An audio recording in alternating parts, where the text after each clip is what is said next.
কি করে করব বসবাস? সকাল থেকে আমার হৃদয় জুড়ে প্রখর তৃষ্ণা। ভাদ্রের জলধারা মুছতে ব্যর্থ হবে এই দাউ দাউ তৃষ্ণা জুড়াতে।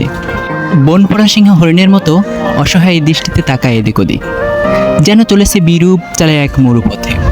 নেকড়ের মতো খেপে ওঠা রোদ আমাকে ডাকছে কাবাব রূপে। দু চোখে ক্ষুধার্ত পশুর জঠর জ্বালা, পথে পড়ে থাকে ঘোড়ার কঙ্কাল, রুগ্ন গাছের ডালে ঝুলন্ত বিষধর সাপ, বাড়িতে লুণ্ঠিত পুরো রক্ত চিহ্নিত পোশাক, আর অতিকায় মরু কাঁকড়ার মতো ভয় দেখাচ্ছে। হোঁচট খেয়ে বারবার মাটিতে মুখ থুবড়ে পড়ি।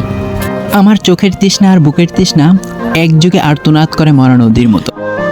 আজ তোমাকে দেখার সঙ্গে হৃদয়ের দুকুল ঝাঁপিয়ে জেগে ওঠে তৃষ্ণা নিবেড়িত জলময়তা। আমাদের দুজনে দুটি হাত পরস্পর চুম্বন করে বিষণ্ণতার আধারে। আমার মুখের দিকে তাকিয়ে আনন্দ চোখে ঝাপসা থেকে তুমি মুগ্ধ হলে। কয়েক মিনিট পরেই আমার মুখের বিষণ্ণতার উকিঝুঁকি দেখে তোমাকে স্পর্শ করে মন খারাপের নীরব আকুল। তুমি আমার বিষণ্ণতার উৎস জানতে চাইলে আমি আমার অসুস্থতার কপল উচ্চারণ করি। অথচ তোমায় কদিন এখানে দেখতে পাবো না ভেবেই আমার হৃদয় ধুলায় লুটিয়ে পড়ে আহত হরিণের মতো। তোমাকে আর দেখার জন্য নিরুপায় হয়ে আমাকে অপেক্ষা করতে হবে আরও 7 দিন। এই দীর্ঘ প্রতীক্ষার নিষ্কলুষ ধরে কি করে করব বসবাস?